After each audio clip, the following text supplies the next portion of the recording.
Namaste. Namaste. Namaste. Today we are going to start Gita, 4th chapter, 41 verse. 今日私たちはバガバットギーターの4章41節を始めます。 First we will chant Sahana Bhavatu together. まずは一緒にサハナオババトを唱えましょう。Om Sahana Bhavatu Sahano Bhunaktu Sahaviryam Karavavahe Tejasvinavadhitamastu Ma Vidvishavahe. Om Shanti Shanti Shanti. Gita, for practicing, we will chant a little bit earlier. ギーターの練習のために少し早めに始めます。 So 38th verse, we will chant from 38th verse. 早めにというのではなく、すいません、38節から読み始めましょう。Nahi jnanena sadrusham Nahi jnanena sadrusham pavitramiha vidyate Pavitramiha vidyate tatsvayam yoga samsiddhaha Tatsvayam yoga samsiddha kalenatmani vindati Kalenatmani vindati Shraddhavan labhate jnanam Shraddhavan labhate jnanam Tatpara sanyatendriyaha Tatpara samyatendriyaha Jnanam labdhva param shantim Jnanam labdhva param shantim Achirenadhigacchati Achirenadhigacchati Ajñascha shraddhadanascha Ajñascha shraddhadanascha Samshayatma vinashyati Samshayatma vinashyati Nayam lokosti Nayam lokosti na paraha Naparaha na sukham Nasukam samshayatmanaha Samshayatmanaha yoga sannyasta karmanam Yoga samyasta karmanam jnana samchinna samshayam Jnana samchinna samshayam atmavantam Atmabandham na karmani na karmani nibadhranti Nibadhanti dhananjaya. Dhananjaya. One more time. もう一度です。 Yoga sannyasta karmanam Yoga sanyasta karmanam jnana samchinna samshayam Jnana samchinna samshayam atmavantam na karmani Atmabandham na karmani nibadhnanti dhananjaya. Nibadhanti dhananjaya. Okay. So, right now, what is our real problem? You have to understand. 今、私たちの本当の問題は何なのか理解せねばなりません。 Okay, this is the point you have to understand. Right now, what is our problem? この点を理解せねばなりませんが、私たちの本当の問題とは何でしょうか。 Okay, the problem is we are bound in this samsara. 問題は私たちがサムサーラに因果転生に縛られているということです。 Okay, samsara, the word, try to understand samsara. Samsara means the cycle of birth and death. サムサーラという言葉を理解せねばなりませんが、サムサーラとは生と死の繰り返しの意味です。 Okay, samsara, samsarati means it goes on and on and on. サムサーラ、サムサラティというのはずっと続けていくものです。 Okay, continuously we are taking birth and death again and again. 何回も続けて生まれ、何回も続けて死んでいっています。 Okay, so then what is the reason for this binding in the samsara? このサンサーラに、この拘束力がある理由は何でしょうか。 Okay, only one reason. The reason is our karma. たった一つの理由です。たった一つの理由というのは私たちのカルマです。 Okay, so karma means action.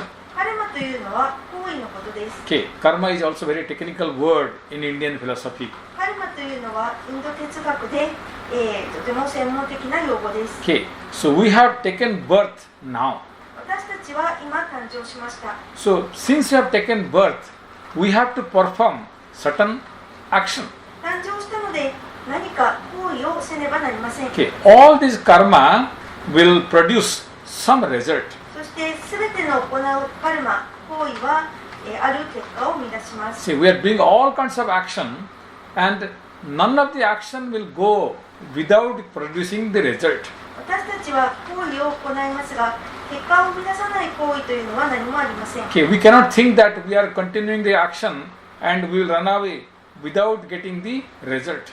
行為だけを行って結果を得ずに逃れてしまえということは不可能です。 Okay, karma, the action means the result is waiting behind.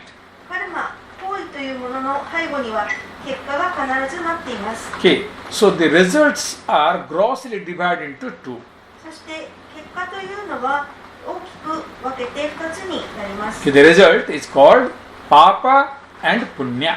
結果は、パーパまたはプンニャと呼ばれます。 Okay, so the papa and punya are in reference to the two types of action we perform. そしてパーパとプンニャというのは、私たちが行う2つの行為にそれぞれ対応したものです。 So the actions are called dharma and adharma. 行為はダルマまたはアダルマと呼ばれます。 Okay, so they are the technical words and very important words. So I want you to remember these words. とても、その専門的な術語ですので、これらの言葉は、必ず覚えてください。 Because this papa, punya, dharma, adharma, these are the words we will study. パーパとプンニャ、ダルマとアダルマというのは、ずっと継続的に使っていく用語です。 Okay, of course in Japanese language also this dharma word is there. もちろん日本語にもダルマという言葉はあります。 Okay, so all the karma has to be categorized either in dharma or adharma. すべてのカルマはダルマもしくはアダルマかに分類されます。 Okay, we don't know, but we are continuously performing the action. 私たちは分からないでいても気づかないでいても行為を継続していっています。 So even unknowingly, so without our knowledge, these actions will be categorized either dharma category or adharma category. 私たちが知らないうちに行う行為というのはすべてダルマかアダルマかに分類されます。 Okay, by doing the dharma action, we get some punya phala. Punya phala means punya result. そしてダルマの行為を行うことによって、プンニャファラ、ファラというのは結果ですが、プンニャの結果を得ます。 Okay, by doing dharma, we get punya. ダルマを行えばプンニャの結果を得ます。 If you get punya, then what will happen? そしてプンニャを得たらどうなるでしょうか。 Okay, if we can gather enough punya, then we will enjoy. 十分なプニャを集めることができればそれを楽しみます。 Like punya is, you can say, is like money. If you earn enough money, then you can utilize those money for enjoying. プンニャはお金に例えることができますが、十分に得たならばそれを楽しみのために使います。 Okay, so if we do enough punya karma, then you will enjoy in future. もしそして、プンニャカルマを十分に行えば未来において楽しみます。 Okay, we always compare why that person is enjoying so much, not doing enough action. 私たちはいつも比べますが、この人は大して多くの、プンニャカルマを行っているのようには見えないのになぜ楽しんでいるんだろうと考えます。 Okay, I am not enjoying so much, but my friend is enjoying so much without doing any action. 私はそこまで楽しんでいませんが、私の友達はそこまで行為をしていなくても楽しんでいるように思います。 It is because that person, your friend, has done enough punya karma in the last birth. それは、自分の友達は、その人が生きた過去に十分なプンニャカルマを行ったからです。 Okay, so again, the adharma action, the action which is categorized as adharma, it results the papa phala, papa result. そしてアダルマに分類される行為はそれはパーパのパーパの結果をもたらします。 Okay, if you keep on piling up this papa, then what happens? そしてそのパーパカルマを積み重ね続けるのならばどうなるでしょうか。 Okay, you will suffer more than enjoyment. それは楽しみを得るよりも多く苦しみを得ることになります。 So, see here you have to understand here, we cannot remain in this world without doing action even for a moment. そして私たちは理解するべきですが、私たちは行為をしなければこの世界に一瞬もとどまることはできません。 Okay, we cannot even remain one moment without doing the action. 私たちは行為をしなければ、少しの間でもこの世界にとどまることはできません。 So if you say, not only I am doing the action through my hands, I am even speaking, this is also action. 手を通じて行為をするばかりではなく、話すということにおいても行為をします。 Even our thought also action. そして私たちが考えることも行為です。 Okay, that's why I call manasa, vacha, karmana. So by thinking, by speaking, and by doing the action, all three are called karma. 考える、話す、行う、すべてカルマです。 Okay, and those karmas, all the action which we do, it will result either papa or punya. そして自分が行うすべてのカルマは、パーパかプニャカに分類されます。 Okay, now we are doing this karma. When will we enjoy or suffer? そして私は今この行為を行っていますが、それはいつその結果を得て楽しんだり苦しんだりするのでしょうか。 Okay, not that you will enjoy or suffer right now.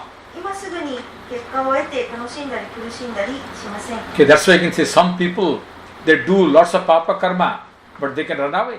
ですから、ある人は多くのパーパカルマを行っても逃れ得るということが起こります。 Okay, somebody kills somebody and then appoint a very able lawyer and he can get away from the court. 誰かが誰かを殺しましたが、有能な弁護士をつけてそこから逃げるということも起きます。 So you will say that person, even though he killed, still he doesn't get any punishment. そういう人は、そういうことを見ると私たちはその人は人を殺したのに何の罰も受けないと考えます。 Okay, so that person has to wait for the next life.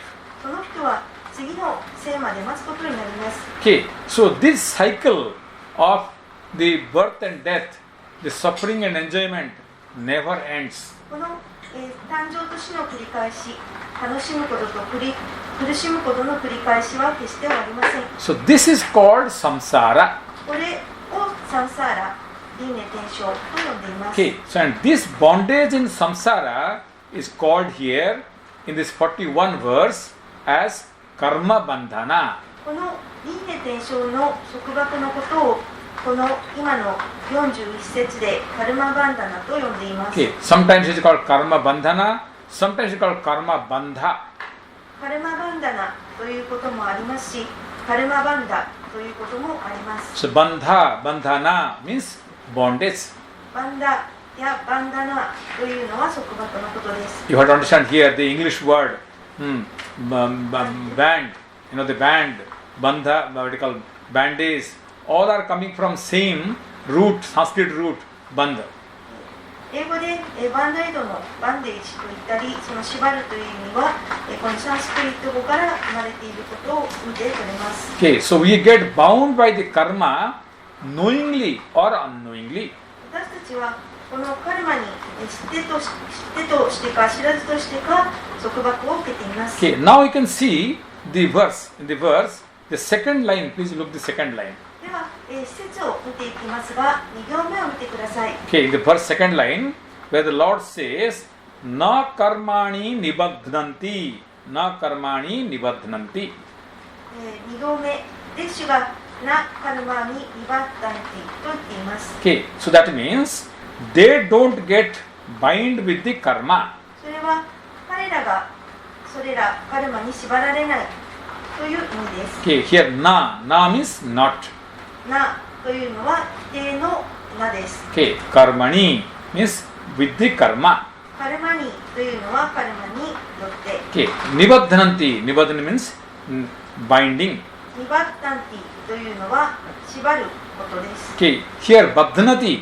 Baddhananti is enough, but he is using again ni by giving more force. ここでバッタンティということで十分ですが、それにもっと、その意味を強めるためにという言葉を付け加えています。 Okay, so baddhanati means get bound.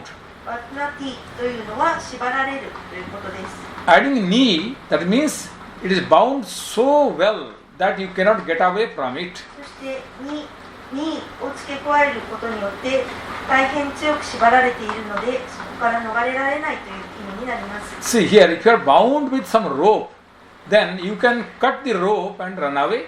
何か縄で縛られているのであれば、その縄を切って逃れられます。 Okay, if you are caught up in some room, then you can run away with some other way. 何か部屋に閉じ込められているのだとしたら、何らかの方法でそこから逃げられます。 But binding by the karma, there is no way you can run away. しかし、カルマによって縛られている場合は、そこから逃れる方法は何もありません。 This is an important point here, that binding by the karma, no way we can escape. カルマによって束縛を受ければ、そこから逃れる方法は何もありません。 So that's why the word nibaddhananti word is given. Nibaddhananti means it is so tightly you are bound that you cannot run away at all. ですからここではニバッナンティという語が使われています。しっかりと固く縛られているので、そこから逃れられないという意味です。 Okay, so normally we are bound by the karma. So which karma? 通常私たちはカルマに束縛されます。それはどんなカルマによってでしょうか？ Okay, if you say the karma which a dog or a cat or a lion does, it doesn't get bound by the karma. 犬やライオンが縛られているのはカルマ Doing karma. カルマを行うのはそのカルマによって縛られているためではありません。 See, the dog also doing karma. 犬もカルマを行います。 So the dog is doing karma. So will it get bound by his karma? 言いたいのは、犬もカルマを行いますが、その行ったカルマによって縛られるのでしょうか？ Okay, the animals, they don't get bound by their karma.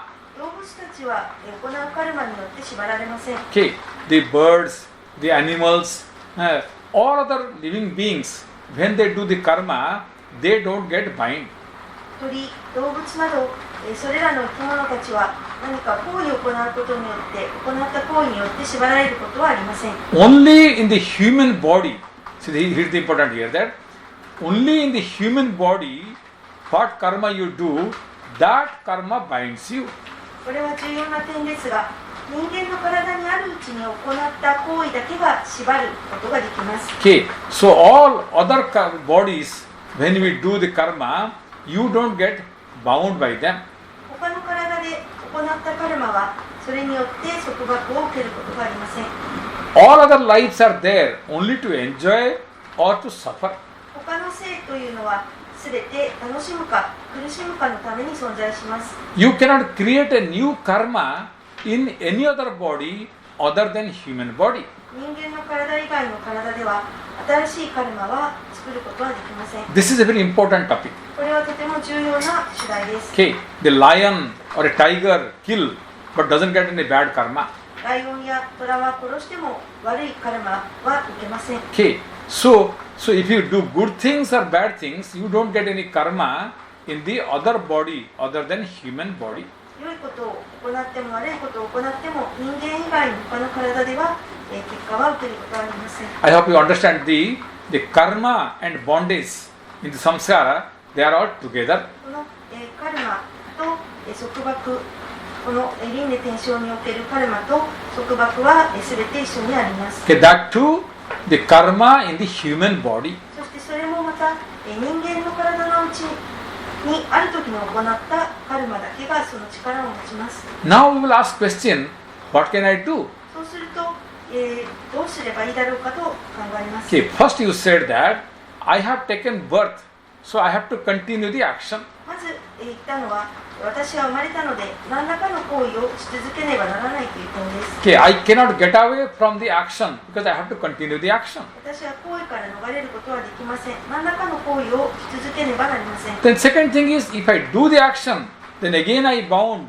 for the future life. そして2番目の点としては、そうやってもし何か行為を行えば再び束縛を受けて未来においても縛られてしまいます。 Then what I should do so that I will not get bound by this action. どうすれば行為によって縛られないで済むでしょうか。 Okay, I cannot give up the karma action that I understood.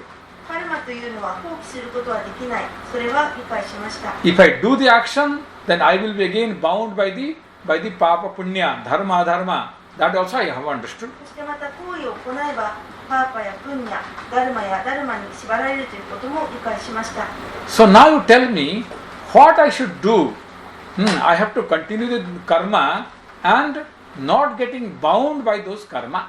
そして私に今度は教えてください。行為をし続けても、その行う行為によって縛られない、そんな方法を教えてください。 So here Lord is teaching that if you have certain qualifications, then you don't get bound by those karma. ここで主が教えるのは、これから申し上げる資質を得ればカルマによって縛られることはありません。 Okay, those qualifications are taught in this 41st verse of the 4th chapter. この、資質というのがこの今勉強する4章41節に述べられています。 Okay, so Lord says here, first you understand this qualification, 主は、まずその資質について理解せよと言います。 and then you perform the action. そして理解してから行為を行うべきだと述べます。 By that, you will not caught up by those actions. そうすれば行う行為によって束縛を受けないと述べます。 Okay, so then, what is the benefit? そして得られる利益というのは何でしょうか。 Okay, that means you will not rotate in this cycle of birth and death anymore. 利益というのは誕生と死の繰り返しにおいて巡ることはもうなくなるという点です。 Okay, so no more birth and death, no more samsara will be for you. もう、輪廻転生、誕生と死の繰り返しは自分にありません。 Okay, so now please here concentrate upon one word. The last word of the verse is called Dhananjaya. 施設の一番最後の言葉に注目してください。ダナンジャヤと言っています。 Okay, the last word of the verse. 施設の最後の言葉ですが、ダナンジャヤと言っています。 Okay, so please concentrate upon that particular word Dhananjaya. この、ダナンジャヤというこの言葉に、注目してください。 Okay, Lord is addressing Arjuna as Dhananjaya. 主はアルジュナに対してダナンジャヤと呼びかけています。 Okay, in the Bhagavad Gita, so Lord many times address Arjuna in the different names. バガワットギーターにおいて主はアルジュナにさまざまな名で呼びかけます。 Okay, sometimes he say Kaunteya, コンテーヤと呼ぶこともあります。 sometimes Parantapa. パランタパと呼ぶこともあります。 So different time, different names he is addressing. いろいろな機会にいろいろな名で呼びかけています。 Okay, so that means there is a meaning for each name when he is saying, there is a meaning for us. それは、その使った名前によって私たちに意味をもたらすということです。 Okay, because Lord is not teaching what you call Arjuna this Gita only. 主はアルジュナだけにこのギータを教えているのではありません。 Okay, using Arjuna, he is teaching to whole world, all of us. アルジュナを使って全世界に私たちに何を教えています。 Okay, so Gita, Lord is teaching to all of us by using Arjuna. ギータで主はアルジュナを使うことによって私たちみんなに教えています。 Okay, so let us try to concentrate upon the word Dhananjaya. ダナンジャヤという語に注目してください。 Okay, Dhana means wealth. ダナというのは富のことです。 Okay, property, wealth, money, they are called Dhana. 財産、そういった、お金それがダナです。 Okay, Jaya means conquer. ジャヤというのは、勝つ、征服することです。 Okay, victory also Dhana, Jaya. 勝利する、勝利がジャヤです。 Okay, so Dhananjaya means, this word means conqueror of wealth.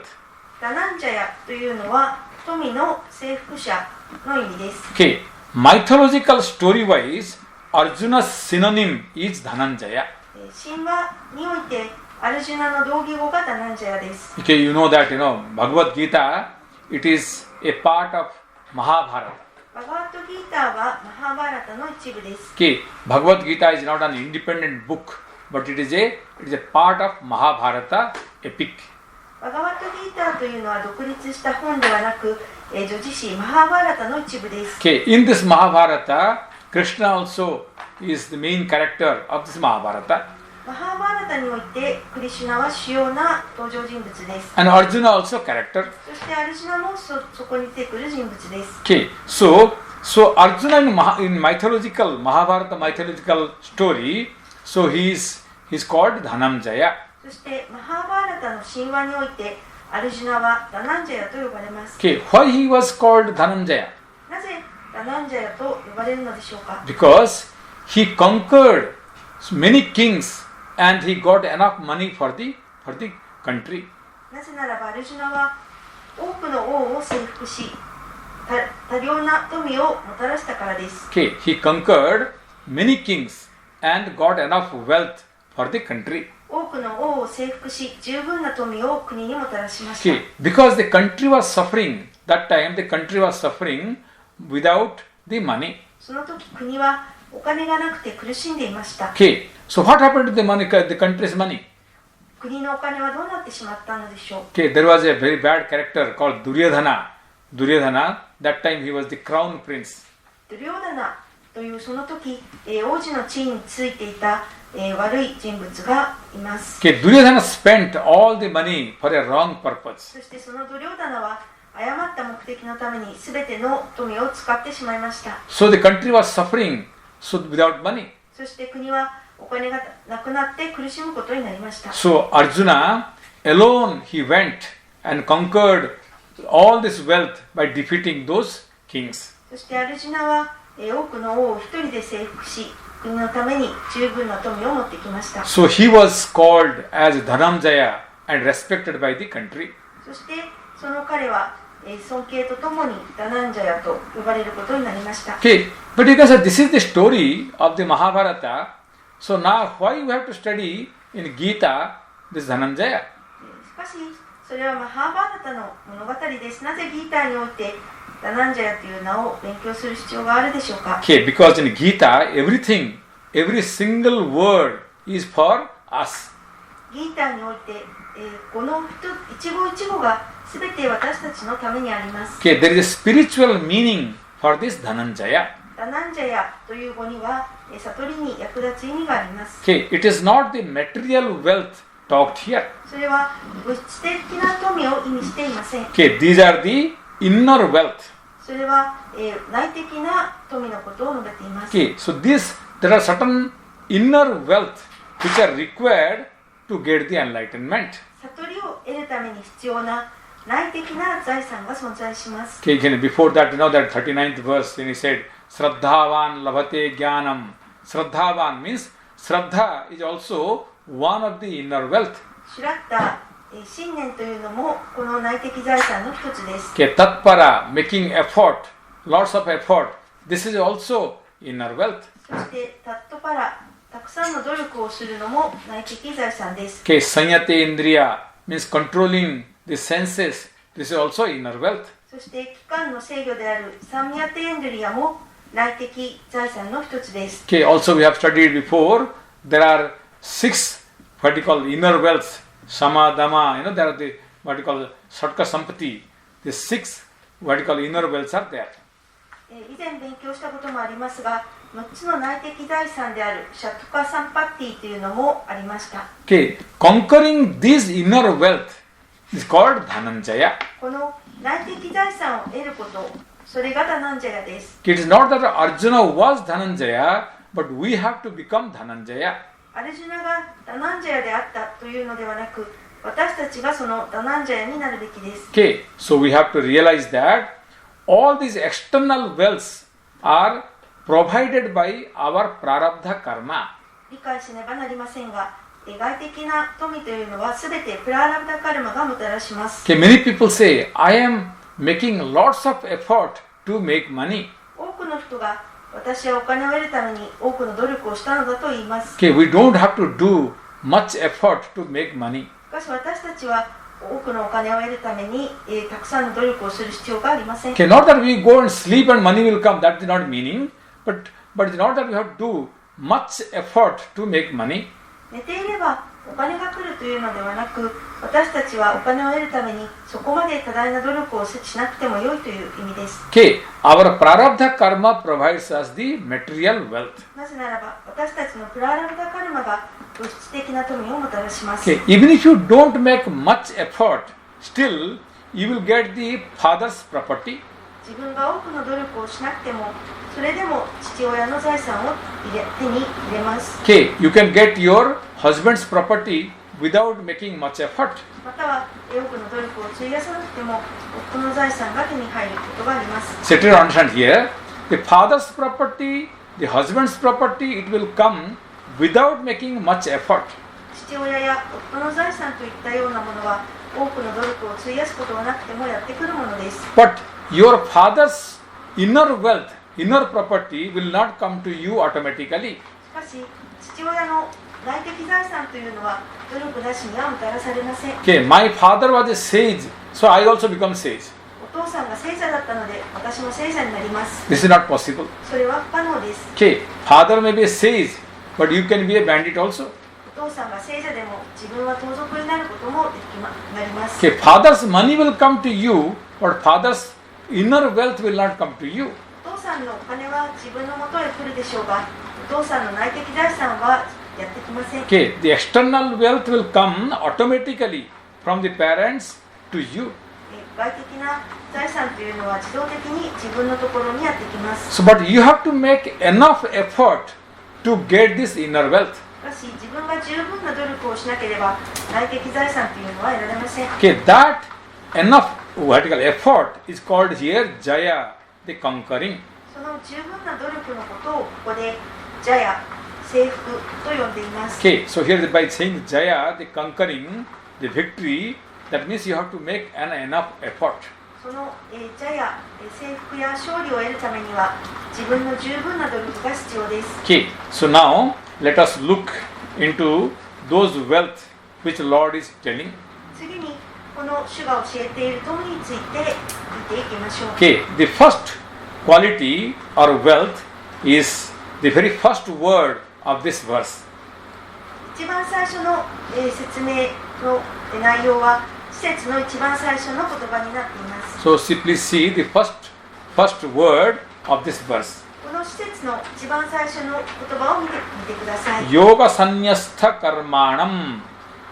Yoga sanyastha karmanam. It is long, but it is one word. ヨーガサンニャスタカルマーナンというのは長いですが一語です。 Okay, if you say yoga sanyastha karmanam, then the meaning will not come. ヨーガサンニャスタカルマーナンと区切ってしまうと意味が、得られません。 Okay, you have to say yoga sanyastha karmanam. So it is one word. 一語で続けてヨーガサンニャスタカルマーナンという必要があります。 Okay, it means the one who has renounced all one's karma by the method of yoga. それはヨーガの方法によってすべての行為を放棄した人を意味します。 Okay, yogena sanyasthani karmani yena tam means by using the power of yoga, you can renounce the action. 意味はヨーガの力を使うことによって行為を放棄できます。 Okay, yogena means by the yoga. ヨーゲーナというのはヨーガによって、 Okay, yogena means through the yoga. ヨーゲーナはヨーガを通じて、 Okay, so what kind of yoga practice you are talking here?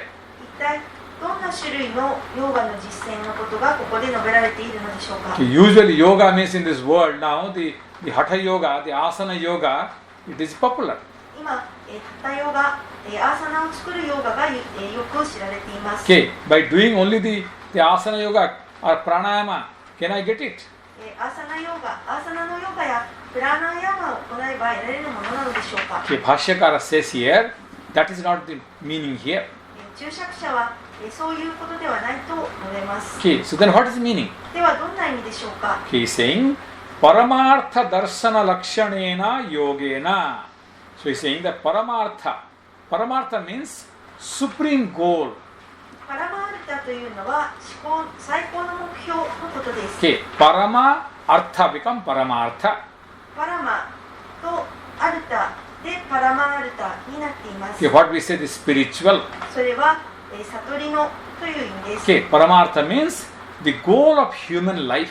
パラマールタというのは人間の生の目標です。 Okay, Parama Artha Darshana means he has the vision of the supreme goal of life.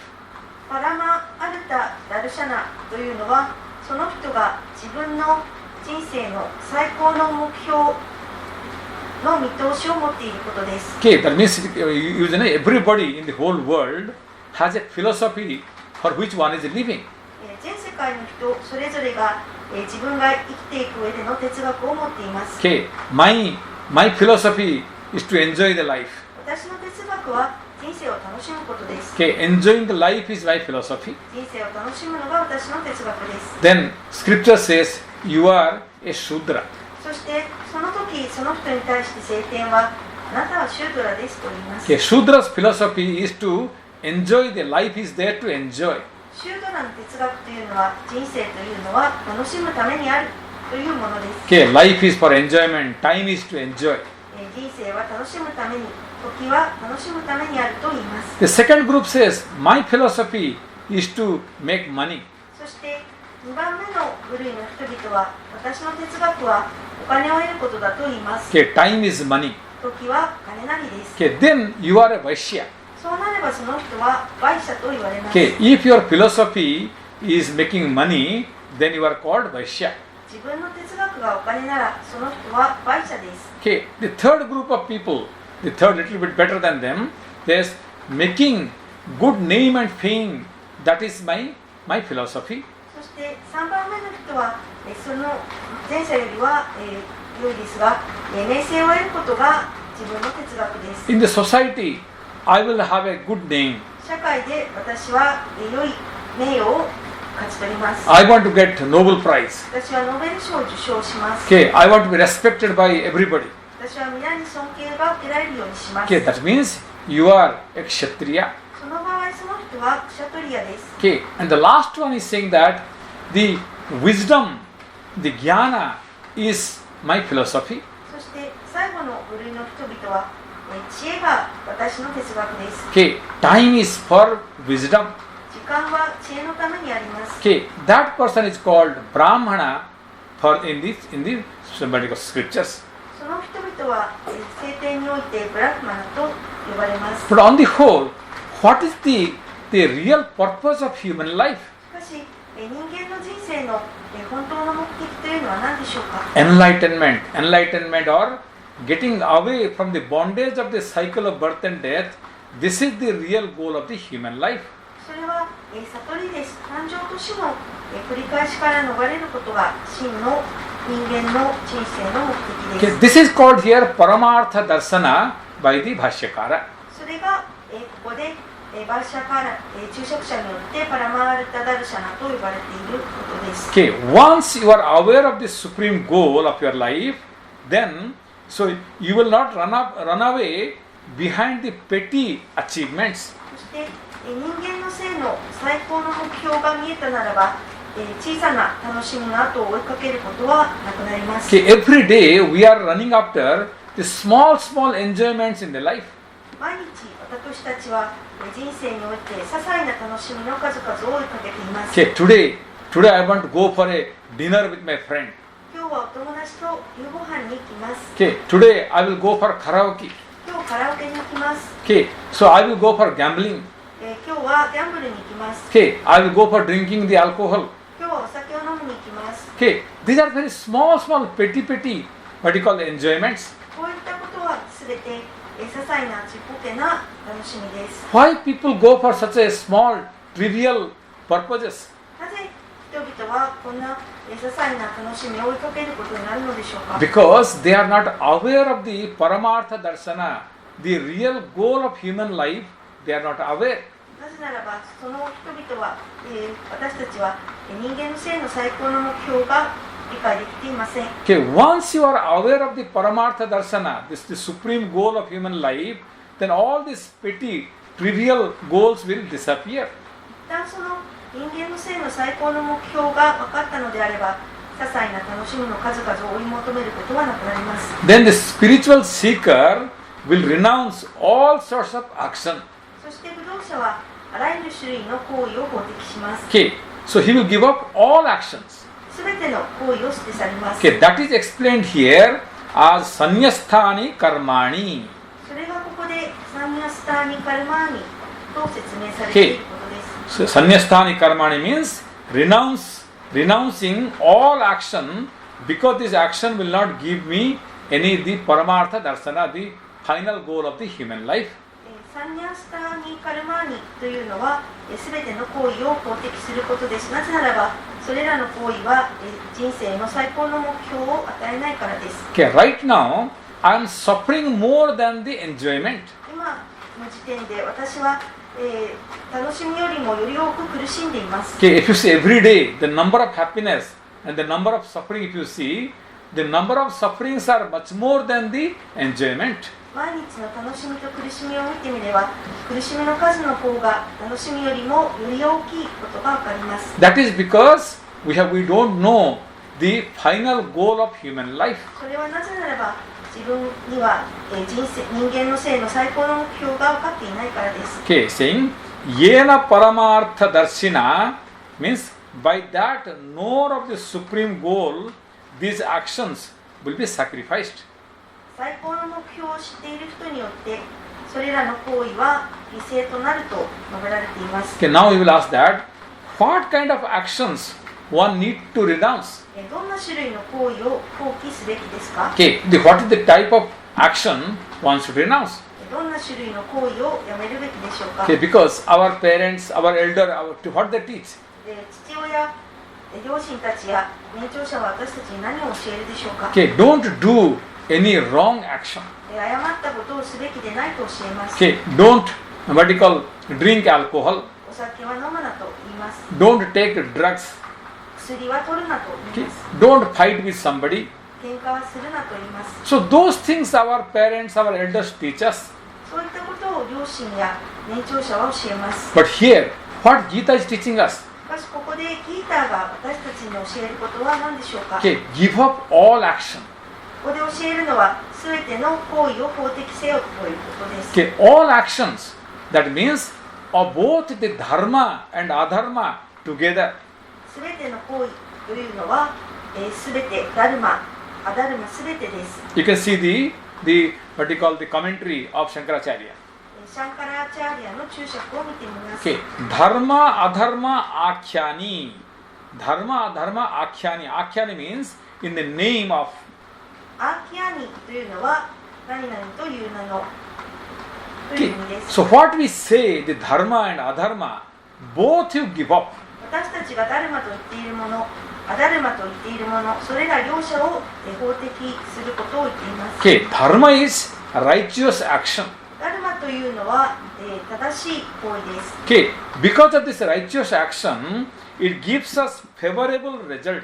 正しい行為の結果、私たちに好ましい結果をもたらします。 Okay, favorable result means we become happy by those things. 好ましい結果というのは、それによって私たちは楽しむ、嬉しく喜ぶというその結果のことです。 Okay, adharma is unrighteous action. そしてアダルマというのは、不徳の正しくない誤った行為です。 Okay, by doing this unrighteous action, adharma, it will give us unfavorable result.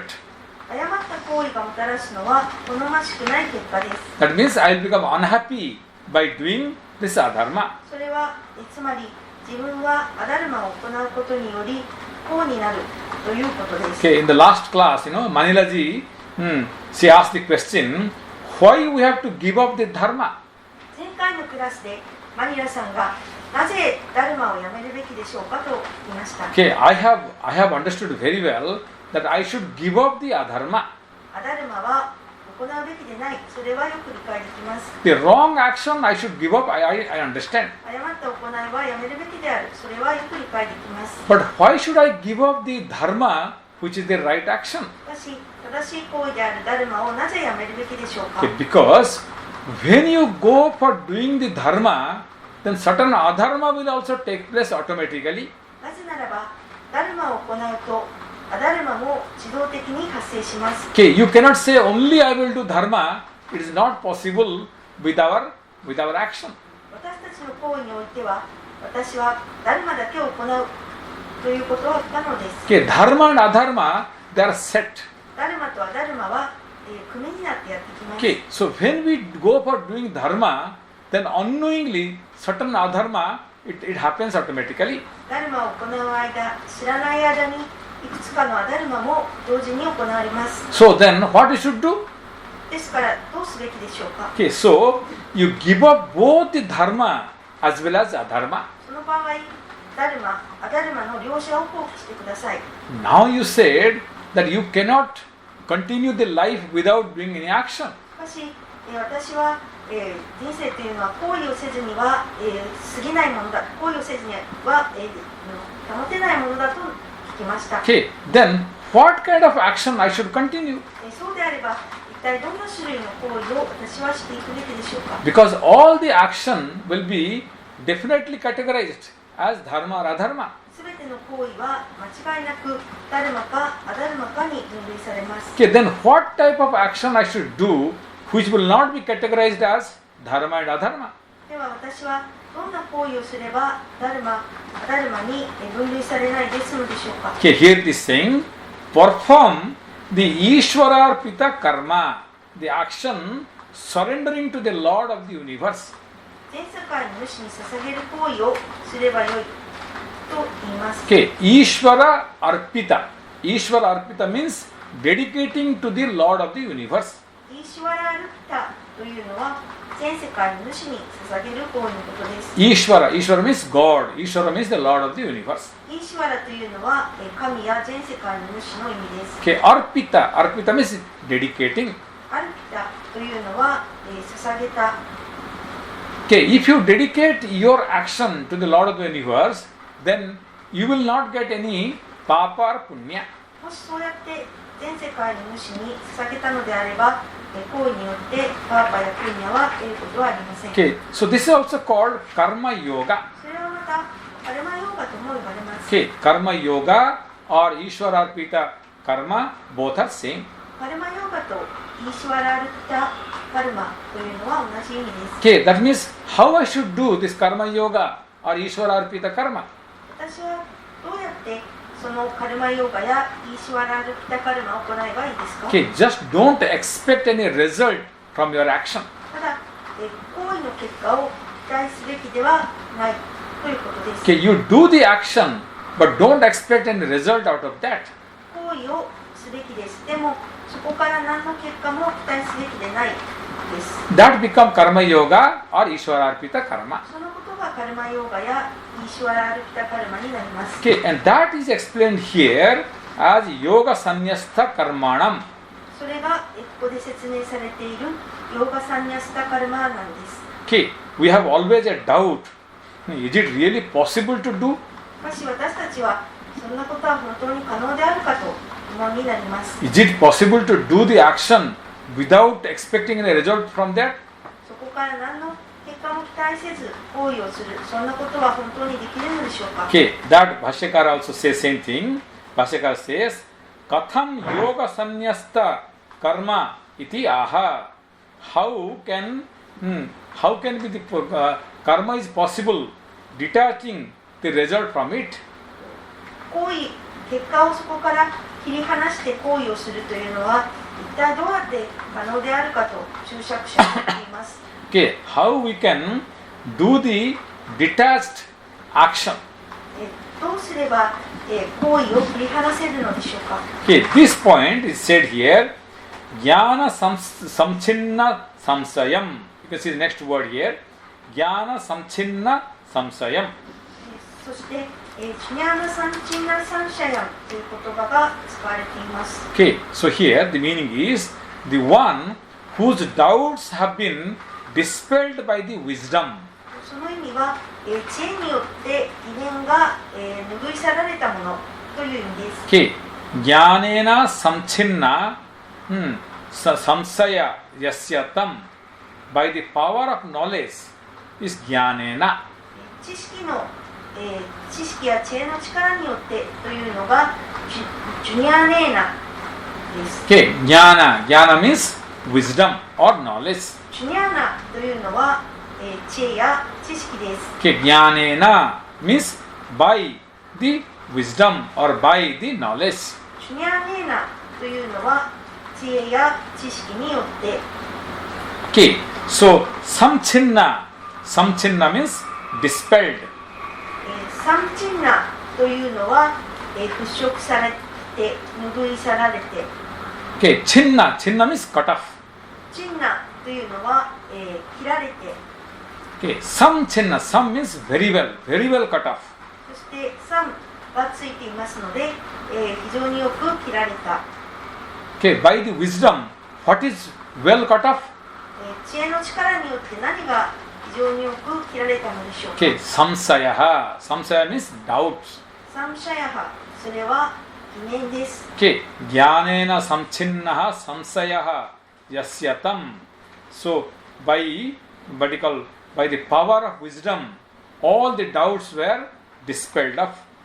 知恵の力によってあらゆる疑念が拭い去られました。Okay, now we are talking about what kind of jnana? そして、疑問になるのは、どんな種類のジュニアナのことを言っているのでしょうか。Well, when you say knowledge, we have got thousands of knowledge categories are there. 知識という場合、知識には、多くの分類があります。Okay, so what kind of knowledge I should get so that all my doubts will be dispelled? 一体どんな種類の知識を得れば私のすべての疑念がなくなるのでしょうか。Okay, usually, if I get one jnana, then one doubt dispels. 通常、一つの知識を得れば一つの疑いがなくなります。 But now you say, if you get this jnana, a type of jnana or wisdom, all your doubts will be dispelled. しかし今言っているのは、その知識や知恵を得ればすべての疑いが消え去るというような知識や知恵です。 So what kind of wisdom you are talking here? その知恵というのは一体どんなものでしょうか。 Okay, this is saying, Atma Aishwarakatva Darsana Lakshanena. Here they are not written here. Atma Aishwarakatva Darsana Lakshanena means the realization of Atma as the Lord of the universe. それをアートマーを全世界の主として悟る知識です。 This is a very important point here. 重要な点です。 Okay, so here our Atma is same as Ishvara, the Lord of the universe. 私たちのアートマーというのは全世界の主と同じです。 Ekatva, here they try not to say, Ekatva means the oneness. エーカットワというのは、同一であることです。 Okay, Atma and Ishvara both are same. アートマーとイーシュワラは両方とも同じです。 So you identify the Atma inside you as the Lord of the universe. 自身の中のアートマーを全世界の主として悟るべきです。 Okay, so here don't think that Lord is sitting in the heaven. 神というのは天国にいると考えるべきではありません。 Okay, I am here in this world and Lord is in the heaven. 私はその世界にいるけれども神は天国にいます。 So Lord is there very far, so I can do anything. 神は、とても遠くにいるので私は何をしても構いません。 Okay, so Lord is not watching me because Lord is very far in the heaven. 神は遠くの天国にいるので私のことを見張っていません。 So hidingly, I can do anything I want to do. ですから隠れて神から隠れて私は何でも自分の好きなことができます。 So this is not the realization. それは悟りではありません。 No, Lord is sitting inside my heart 主は私の心に座っています。 in the form of my own Atma. それは自身のアートマという形で座っています。 That means my Atma is the Lord of the universe. ということは、私のアートマが全世界の主だということです。 So this is called here Atma Aishwaraka Tva. Means Ekatva. Means Atma and Ishvara both are same, one and the same. それがここでアートマとイーシュワラが同一の同じものだと言っていることです。 If you have this wisdom, then all your doubts will be dispelled. もしこの知恵を得れば、自分の持つすべての疑念がなくなります。 This is very important topics. これは非常に重要な主題です。 Okay, Samchinna Samsayaha, whose all doubts have been totally dispelled. サムチンナサムシャヤハというのは、あらゆる疑いが完全に拭い去られるということです。 Okay, there is no doubt left regarding this issue. このことに関して疑いは全く残りません。 Okay, here on Chinna. Chinna means dispelled. チンナというのは、追い払われた、 Okay, 拭い去られた。 so Chinna is enough. So why is using some Chinna? チンナでも十分意味が通るのになぜサムチンナというのでしょうか。 By using some means totally. サムをつけることで完全にの意味になります。 Okay, some Chinna, totally dispelled. サムチンナは完全に追い払われたです。 So there is no doubt remain at all. 疑いは全く残っていません。 Okay, samsaya means doubt. サムシャヤは疑いや疑念です。 Okay, if a little doubt remains, then this realization is not happened. 少しでもこの疑念が残っている場合、悟りは起きません。 Okay, so if you have little doubt, that means the realization has not happened. もし少し疑いがあるという場合は、悟りが起きていないということです。 Okay, sa eva yoga sannyasta karma. He is the one who has renounced the action in the real sense. 彼は本当の意味で行為を放棄した人だとここで説明されています。 Okay, the next word you can see here, atmavantam. 次の言葉はアートマワンタンです。 Okay, this is here's a very funny word here. とても面白い言葉です。 Okay, atmavantam means the one who has a atma. アートマワンタンというのはアートマンを持つ人です。 Okay, this is a very interesting word. とても興味深い言葉です。 Okay, so the real meaning is the one who is having a atma is atmavantam. 本当の意味はアートマンを持っている人、持っている存在はすべてアートマワンタンです。 Okay, now you will question who is in this whole world who doesn't have a atma? そうするとあなたは質問します。この世界でアートマンを持っていない人がいるのでしょうか。 Okay, everybody is having atma. みんなにアートマンがあります。 Okay, even an insect is also having the atma. 昆虫ですらアートマンを持っています。 Okay, a cockroach, a fly, a mosquito also having atma. ゴキブリやハエやカモアートマンを持っています。 Okay, by saying atmavan, atmavantam means atmavan. Atma means having the atma. アートマバーンというのはアートマンを持つ人です。 Okay, then why do you use the word atmavan or atmavantam here? なぜそれならばここでアートマバーンやアートマバンタンという言葉を使うのでしょうか。 So try to understand here. Although everybody is having this atma, but how many of them have realized this atma? すべての存在がこのアートマンを持っていますが、その中の幾人がアートマンを悟ったでしょうか。 Okay, having the atma and realizing the atma, they are the two different things. アートマンを持つこととアートマンを悟るということは別々のことです。 Okay, you have a atma, you don't know. 自分でアートマンを持っているか分かりません。 Okay, many people in this world, they say, I am an atheist. この世界で多くの人が自分は無神論者だと言います。 I don't believe in God. 私は神は信じないと言います。 I don't believe in atma. 私はアートマンも信じません。 Okay, why do they say that I don't believe in God, I don't believe in atma? なぜ多くの人が自分は神を信じないやアートマンを信じないというのでしょうか。 Okay, what is the purpose for which they have to declare themselves I'm an atheist? 無神論者だということで、その立ちたい目的というのは何でしょうか。 Okay, because they don't want to do any effort. それらの人々は自分は何も努力をしたくないのです。 Okay, if you say, I believe in God, then you need to go to a temple. もし自分は神を信じていると言ったらお寺に行かねばならなくなり Okay, ます。 you have to go to a church. または教会に行くべきです。 You need to worship. または崇拝することも必要です。 So if you say straight away, I don't believe in God, that means you don't have to do any effort. もし信じていないと言ってしまえば、そういった努力は何もしなくても済みます。 Then why people say clearly, I don't believe in God? 人々はなぜ自分は神を信じないとはっきりと言うのでしょうか。 So don't disturb me. I want to enjoy my life. I am here to enjoy my life. So I don't have time and energy and money to go for the spiritual things. 邪魔をしないでくれ。私は人生を楽しみたいんだ。私にはそういったことをする時間もお金も勢力もないと言いたいのです。 Okay, this basically they are idle people. So that's why they say we don't believe.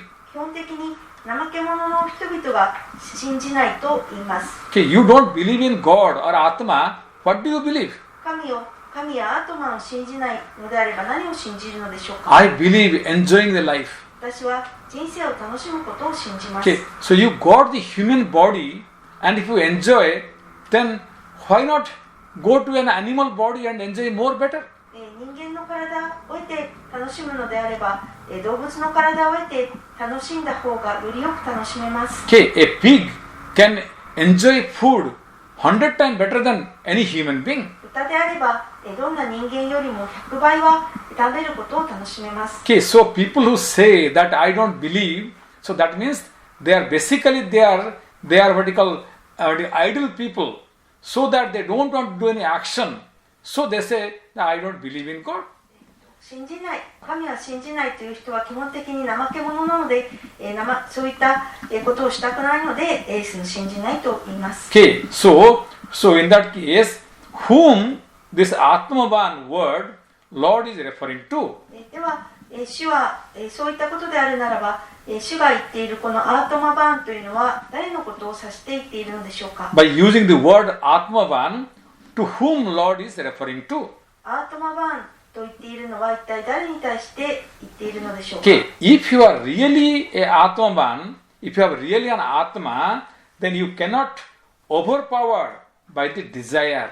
もし自分が本当にアートマバーンであれば、欲望によって圧倒されてしまうことはありません。 Okay, if you cannot be controlled by the desire if you are an Atmavan. もし自分がアートマバーンであれば、欲望によって操られてしまうことは起きません。 Okay, all these senses cannot take you for a ride. 期間の数々は自分を騙すことはできません。 Okay, usually our senses they take for us a ride. 通常、私たちの期間というのは私たちを欺くものです。 Okay, you cannot make all these small petty mistakes. そして、小さな間違いの数々は起きません。 Okay, if you say in our day-to-day life, we make small trivial mistakes. 私たちは日常生活において小さな些細な過ちを犯します。 Okay, Atma, if you are Atma, then you cannot make all these mistakes. しかし自分がアートマーであれば、そういった間違いは起こしようがありません。 Okay, for that, if you see Bhashyakara, he is using the word here, apramattam. ここで、注釈者はアップラマッタンという言葉を使っています。 Okay, apramattam means the carelessness. アップラマッタンというのは不注意さのことです。 Okay, so one cannot be careless in the life if you are an Atma. もし自分がアートマーであれば、人生において不注意でいるということは起きないのです。 Okay, when we do the action, all these kinds of mistakes automatically happen, you will say. あらゆる行為において行為をすると自動的に過ちが起こると言います。 Okay, you will say, what can I do? If I do the action, so all these mistakes also happen in my life. 行為をすれば過ちだって起こるに違いないと自分は当然のように言います。 Okay, then how one can perform the action without the mistakes? 過ちの起きない行為というのはどうやればできるのでしょうか。 Okay, for that, Bhashyakara is quoting from the 3rd chapter, 28th verse. それに対して注釈者はギーターの3章28節を引用しています。 Okay, 3rd chapter, 28th verse is giving how your action will be without the mistakes. 3章28節というのは、自分の行為が過ちなく行われるのはどうやって可能であるかを述べます。 Okay, you keep on continuing the action without making mistakes. 自分は行為をしますが、その行為によってずっと間違いをし続けます。 Okay, remember that very famous word, guna guneshu vartanta iti matva nasajjate. Means here, so guna means even the prakriti having 3 gunas. プラクリティには3つのグナがあります。 Okay, guna means qualities. グナというのは性質のことです。 Okay, sattva, rajas, tamas. The 3 are the 3 qualities of the prakriti. プラクリティにはサットワラジャスタマスの3つの質があります。 Okay, the whole world is controlled by these 3 guna. そして全世界宇宙がこの3つのグナによって支配されています。 Okay, our whole life is controlled by these 3 guna, sattva, rajas, tamas. そして私たちの人生も全てにおいてこのサットワラジャスタマスの3つのグナが支配します。 Our body is made from these 3 guna. そしてまた私たちの肉体というのもこの3つのグナでできています。 Our senses are made from these 3 guna. そして私たちの持つ器官もグナで3つのグナでできています。 Similarly, all the objects of this universe, they are also within these 3 gunas. そしてまたこの全世界全宇宙のすべての物体や対象物もこの3つのグナでできています。 Our senses are made with the guna. 私たちの持っている器官はグナでできています。 And the objects are also made from the guna. そして対象物もグナでできています。 So, the senses are going after the object. That means guna is going behind the guna. 器官が対象物に向かうというのはつまりグナがグナの後を追うということです。 Okay, so it's a game. The game is going on. One guna is going behind another guna. 一つのグナがもうまた別のグナの後を追うという遊びがずっと続きます。 Okay, that means one guna is going behind another guna. So, what is my mistake? 一つのグナがもう一つのグナの後を追っているというのであれば、私の間違いというのはどこにあるでしょうか。 Okay, this is a very easy way to escape from the wrong action. それは、誤った行為から逃れるとても容易な方法です。 Okay, that doesn't mean that knowingly you will commit the mistake and finally you will say, as a reasoning, this guna went with another guna, what can I do? それは、知っていてそうなったのではなく、一つのグナがもう別のグナを追ってそうなったので、私にどうできたというのでしょうか。 Okay, all these are the game between the guna. すべては、そうやってグナ同士の間のゲームです。 Okay, I have nothing to do with this game. 私は、その遊びに何も関係がありません。 I am the Atma. 私自身はアートマーです。 And all these actions have nothing to do with the Atma, they are to do with the guna. そしてすべての行為というのは私、アートマーとは何も関係がなくすべてグナです。 So there is no mistake on my part. ですから私の側には何ら過ちはありません。 Okay, so if you take all this action as the game of guna, then you are a Atmavan. もしすべてをそうやってグナの遊びとして捉えることができるのであれば、自分はアートマバーンです。 Okay, everything happening around you, if you take, they are all the game of the guna, then you are called Atmavan. 自分の周りで起こることはすべてグナによる遊びであると捉えることができるならば、自分はアートマバーンです。 Okay, that Bhashyakara says here, guna chesta rupena drishtani karmani. If you can understand all action as the guna, then the action will not bind you. 注釈者は言っていますが、すべての行為をグナとして理解できれば、それらの行為は自分を束縛しません。 Okay, anishtadi rupam phalam na arabhante. So neither this karma will bind you, nor they will give any result such as anishta. それら行為であるカルマは自分を束縛せず、また、アニシタと呼ばれる否定的な結果ももたらしません。 Okay, so none of the karma will have the capacity to bind you. 何の行為というのは何ら自分を束縛する力は持ちません。 Okay, anishta means na ishtam. So it will not negative. The negative result also it will not give you. アニシタは何したのことですが、否定的な結果はもたらしません。 Okay, this is called guna guneshu vartanta, means the guna is playing with another guna, so I, the Atma, has nothing to do with that.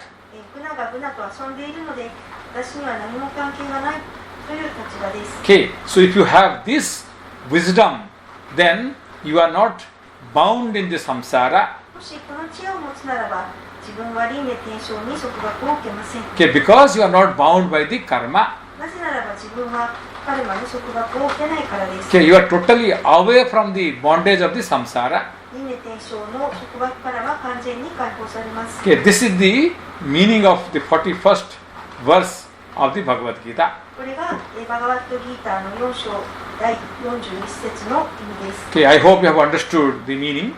意味を分かっていただいたことを願っています。 Okay, now if you have any question regarding this topic what you have studied, you can ask. これから今勉強した次第についてご質問を受け付けていきます。 Okay, we do the karma, immediately the result is being fixed. カルマを行為を行うとすぐに結果が確定します。 Okay, we have completed an action 私たちは何らかの行為を行いました。 and immediately it is decided this karma is categorized as papa or punya. そして行ってすぐにその行った行為はパーパであるかプンニャであるかが決まります。 Okay, so this is decided, but at what context or when I will get that result, that will be depends upon the next birth. しかし、一体いつどんな形でそれを受け取るかというのは次の世に現れます。 Okay, this is called the samchita karma. Samchita karma means the sum total of karma which is piling in our karana sarira. それが、サンチタカルマで、それが、カルマの総合形となって私たちの原因の体に蓄えられます。 Okay, we have a called causal body. The third body is called causal body. 私たちには、第3番目の体である原因の体があります。 Okay, gross body, subtle body, and causal body. 肉体、粗大な体、微細な体、そして原因の体があります。 So causal body holds all the karma. そして原因の体の中に全てのカルマがあります。 Okay, so when I will get the result, that depends upon when I will get the next body. いつ結果を得るかというのは、自分がいつそれを受け取る体を得るかということに応じています。 Okay, so that karma will become agami karma and it will go for my future life. そのカルマは、私の自身のアーガーミカルマとなって未来に、来ます。 Okay, but in between, if you get enlightenment, then all this will be get burnt. しかしその間自分がもし悟りを得ればすべてそれらのカルマは燃えてしまいます。 Okay, Jnana Agni Sarva Karmani Bhasmasat Kurute Tatha. You can have studied, remember? The Jnana Agni, the fire of wisdom, has the capacity to burn all the karma. 施設でも勉強しましたが、ジュニアナーグニという知恵の炎がすべてのカルマを燃やす力を持っています。 Like the fire can burn anything. 火は何でも燃やしてしまうようにです。 Similarly, the wisdom is like fire. 知恵もそれと同じような火です。 So it can burn any karma. どんなカルマでも燃せます。 So wisdom is powerful, more powerful than the karma. 知恵はカルマよりもより強力です。 That's why what we are doing here is trying to obtain the wisdom which is going to burn the karma. ですから私たちがここで行っているのは、そういった知恵を得て全てのカルマを燃してしまうことです。 In this life, we cannot get rid of the karma which we have brought from the previous birth. このせいで私たちは前回生きた生から持ってきたカルマを燃してしまうことができません。 So that cannot be nullified. それはゼロになりません。 Okay, but the karma which we are doing now, it can be nullified by the power of wisdom. しかし私たちが今行う行為というのは知恵の力で無効にすることができます。 Okay, Kaneko Tome-san, Kaneko Tome-san, I think you have understood, or you can ask also if you have further questions. もし、もう少し聞きたい場合や、まだ、この車あったという場合はもう一度聞いてください。while she'll respond, can I go to the next because Chamaru-san and Manila-san has question. So the next question is from Manila-san. Human life is precious and we should always try to go up. But due to prarabdha, if one takes birth of an animal or insect, then we cannot take birth in human life again. Is my understanding right? This is a point here. So we get the animal birth or plant birth or bird's birth. It is for a certain time, for a time being. 私たちが動物の生を得たり鳥の生を得たり植物の生を得たりというのは、そのある一定の期間のことです。So enlightenment is not possible in any other birth other than human birth.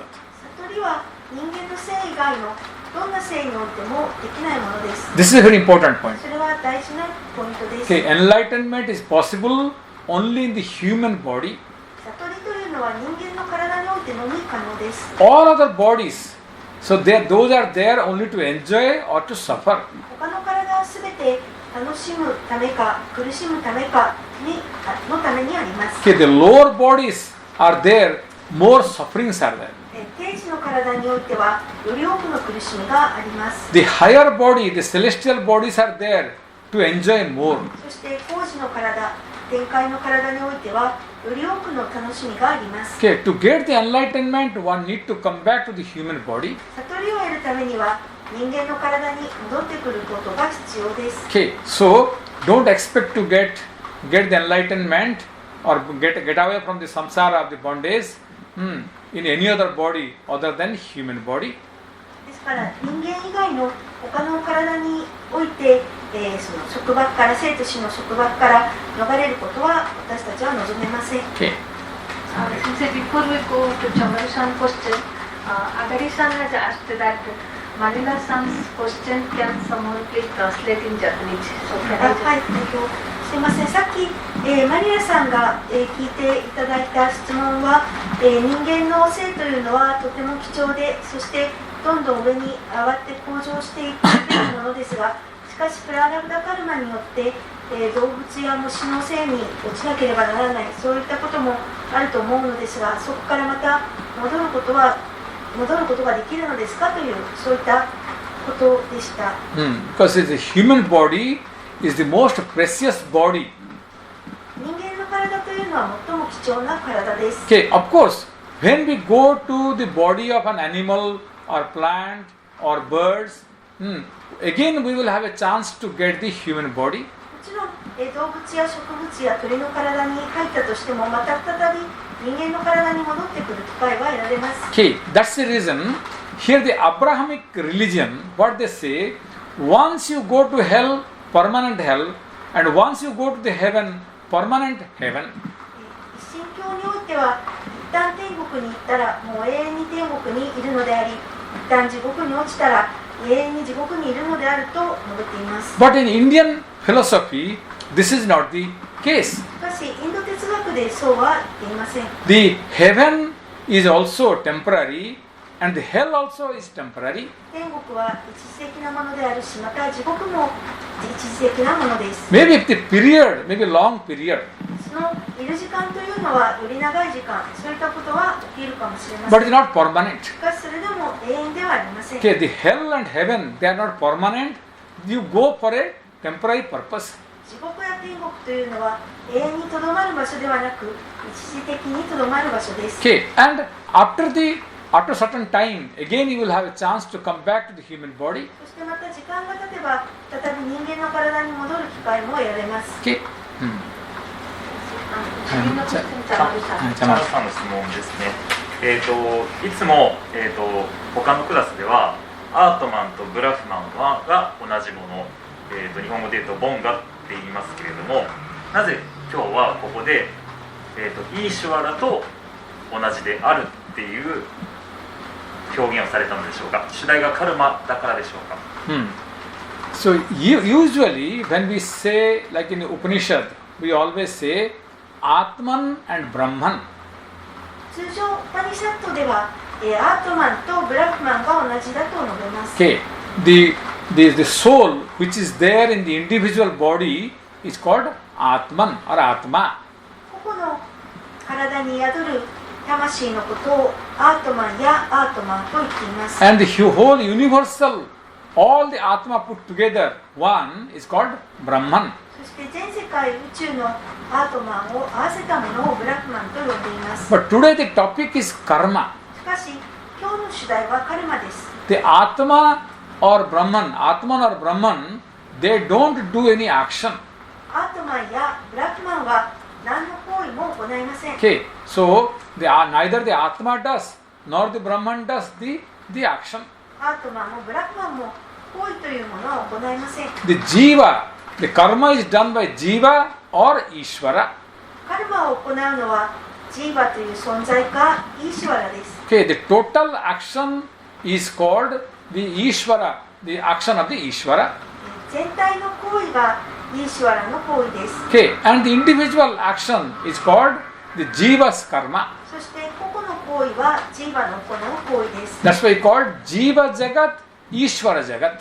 そのためにジーバジャガットとイーシュワラジャガットという言い方をしています。 Okay, the microcosmic world and the macrocosmic world. それは小宇宙と大宇宙のことです。 Okay, Brahma has created the whole universe. ブラックマーシンは全宇宙を作りました。 And I have created my small world. そして私自身は私の小さい世界を作りました。 I am a Jiva. I have created my individual world. 私はジーバです。そして自分の個人的な世界を作りました。 Brahma is Ishvara, so he has created the whole universe. ブラックマーシンはイーシュワラですので全世界宇宙を作りました。 But here, that's the reason here, the Jiva Ishvara Aikya, the oneness of the Jiva and Ishvara is taught here. しかしここでは、イーシュワラと、ジーバの、アイキャ同一が述べられています。 Okay.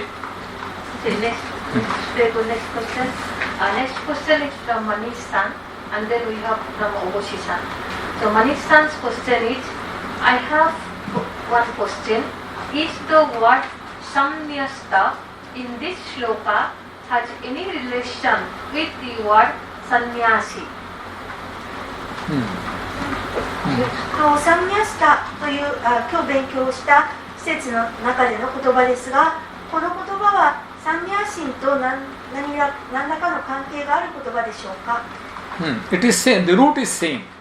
ここ元になった言葉は同じです。 Okay. Sannyasta means giving up. So sannyasi, the one who has given up. サムニャスタは、放棄することで、サンニャシンは放棄した人です。 Okay. Sannyasi means the one who has given up everything.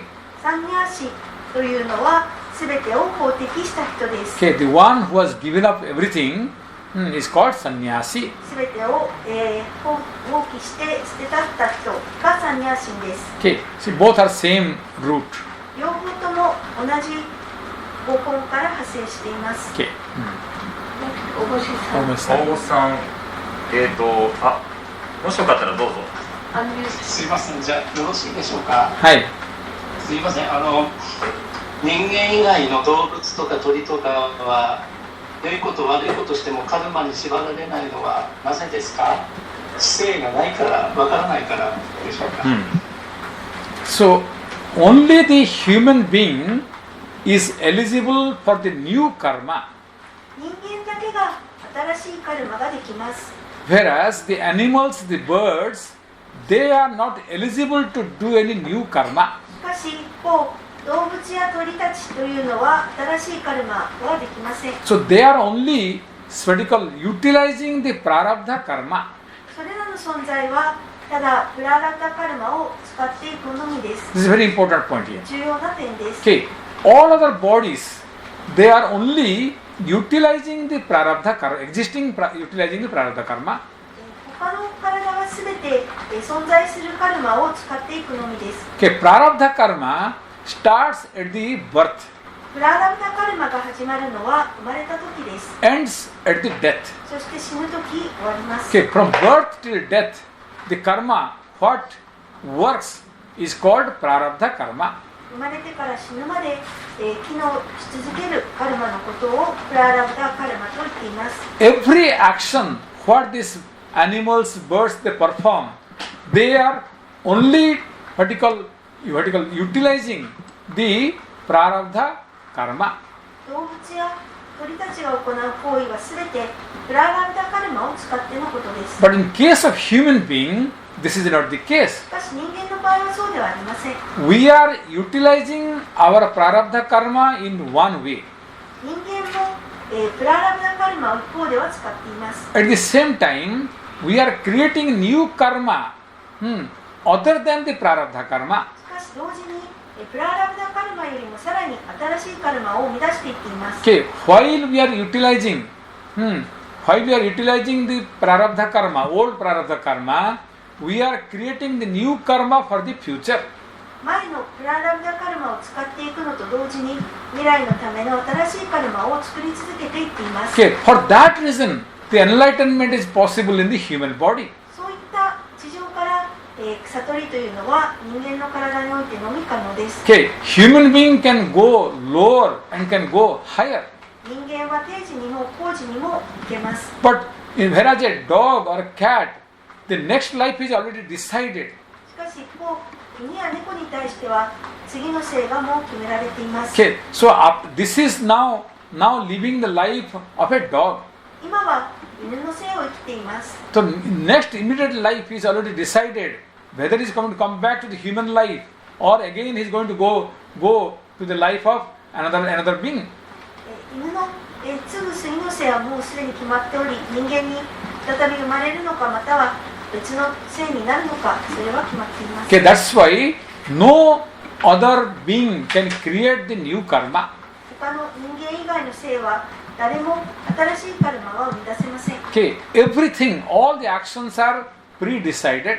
すべての行為はあらかじめ決まっています。 Okay, so even for a human being, all the action, what we are going to live the life, it is fully decided. 人間にとってもそうですが、どのように生きていくかはすべて完全に決まっています。 But because we have got a free choice, free will, that's the reason we get the next life accordingly. しかし私たちには自由意志があるので、それによって次の生を決めることができます。 Okay, kartum sakyam, akartum sakyam, anyatha kartum sakyam means we can do, we may not do or we may do otherwise. 私たちはすることもできるし、しないこともできるし、または別の選択もできます。 Okay, but for other beings, only one choice and three choices are not there. しかし他の存在にとっては一つしか選ぶことはできず、他のことは選べません。 Okay, Oga-san, do you understand? はい、わかりました。ありがとうございます。はい。もう一つ、アートマバンカーについてなんですけども、これは、目に見えるものか、行為か、出来事がグナとグナの追いかけっこのゲームだから、私には関係ないと考えると、影響を受けないっていうところがちょっとよく分からなかったんですけど。See, it is not trying to do the wrong action and to run away. それは、何か誤った行為をしようとしてそこから逃げてしまう、ということではありません。 But this is the enlightenment. しかしそれが悟りです。 What is the enlightenment here? ここで言っている悟りとは何でしょうか。 See, my body is made from the guna. 私の肉体はグナでできています。 So the three gunas, the sattva, rajas, tamas, three gunas are the cause for my body, mind and intellect. 3つのグナ、サットワ、ラジャス、タマスが、肉体と感情と知性を作った原因です。 Okay, my gross body, it is made from the tamas quality. 私の肉体はタマス質でできています。 Okay, so body is made from tamas quality, so it is going behind the tamas quality. 肉体というのはタマス質でできているので、タマス質の後を追っかけます。 Okay, so my body is gross and the food is gross. 私の肉体はタマス質ですし、食べ物というのも、その粗大なものです。 Okay, so to remain, to keep the body, I need to eat food every day. 肉体を保つために私は毎日食物を取る必要があります。 3 meals I eat because to keep my gross body sustained. 私が3食食べるのは私の自身の粗大な体を維持していくためです。 The gross body, it is made from the tamas quality. 粗大な体はタマス質でできてい The ます。 food is made from the tamas quality. そしてまた食べ物もタマス質でできています。 So body, tamas quality body, going behind the tamas quality food. So what can I do? そのタマス質の粗大な体がタマス質の食物の後を追うので、私はどうすればいいのでしょうか。 Okay, I cannot say I am Atma, I will not eat food, I cannot go run away. 私はアートマーだから食べ物とは関係ないと言って逃げてしまうことはできません。 I, the Atma, doesn't eat the food. 魂でアートマーである私は食事は取れません。 Okay, but the body, the gross body is being tamas quality, going for the food which is tamas quality. しかし、粗大な体、肉体はタマス質なので、タマス質である食物の方に行きます。 So Atma has nothing to do with that. そこにアートマーは関係ありません。 When the body is hungry, it has to eat the food. 肉体がお腹が空けば食物を取る必要が出てきます。 But here the point is coming here. No, I want to eat the food, but I don't want to eat this cheap food. しかし、私は食物は取りたいけれども安い食事は取りたくありません。 I want to eat the most expensive food. 私は最も高価な食事を取りたいです。 I want to go to the 5-star hotel and eat the dinner there. 私は5つ星ホテルに行ってそこの夕食を食べたいです。 Okay, so then here the ego comes. そうするとそこにエゴがやってきます。 I cannot say here the guna going behind the guna. I cannot say here. その場合、グナがグナの後を追いかけているということはできません。 Here I am going behind the tasty food. Then my ego starts here. 私は美味しい食事の後を追いかけるとなれば、そこにエゴが始まります。 Okay, here I cannot say guna is going behind guna. This is the play of guna. I cannot say. グナとグナの追いかけっこだ、遊びだと、その場合も言うことができなくなります。 Okay, my body is thirsty. It needs the water. 私の肉体は乾いているので水が必要です。 Okay, so the water is tamas and body is tamas. 水はタマス質ですし、私の肉体もタマス質です。 This is how the Vishaya, the objects are tamas, with guna, and my whole personality is made from the guna. このように、私の持っているそのさまざまな部分もタマス質ですし、対象物であるものもビシャヤもタマス質です。 Okay, this is called guna gunesu vartante. So one guna is playing game with another guna. I have nothing to do with that. このようにグナがグナの後を追っているのであれば、私自身はそこに何も関係がありません。 Okay, if my ego starts playing in between, then I cannot say like that. もしその間に自分のエゴが入ってしまえば、もうそのように言うことはできなくなります。 Okay, I'm not hungry, but because I saw a tasty food, then I feel like eating. 私はお腹が空いていなかったけれども、美味しそうな食べ物を見たので食べたいなと思いました。 I'm not at all hungry, but because I saw the tasty food, ice cream or cake, I want to eat.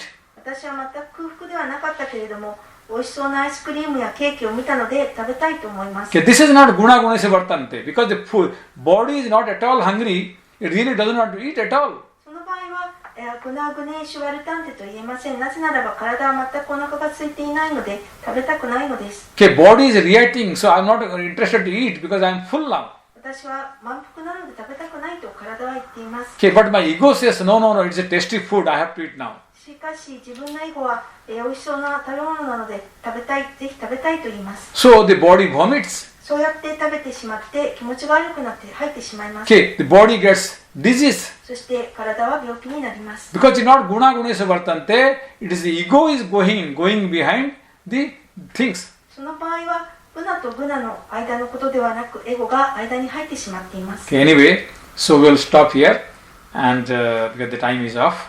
So, そろそろ授業の終わりの時間が来てしまいました。 Om Purnamadaha Purnamidam Purnat Purnamudachyate Purnasya Purnamadaya पूर्णमेवावशिष्यते। ओम शांति शांति शांति। हरि ओम। श्री गुरुभ्यो नमः। हरि ओम। Thank you very much. どうもありがとうございました。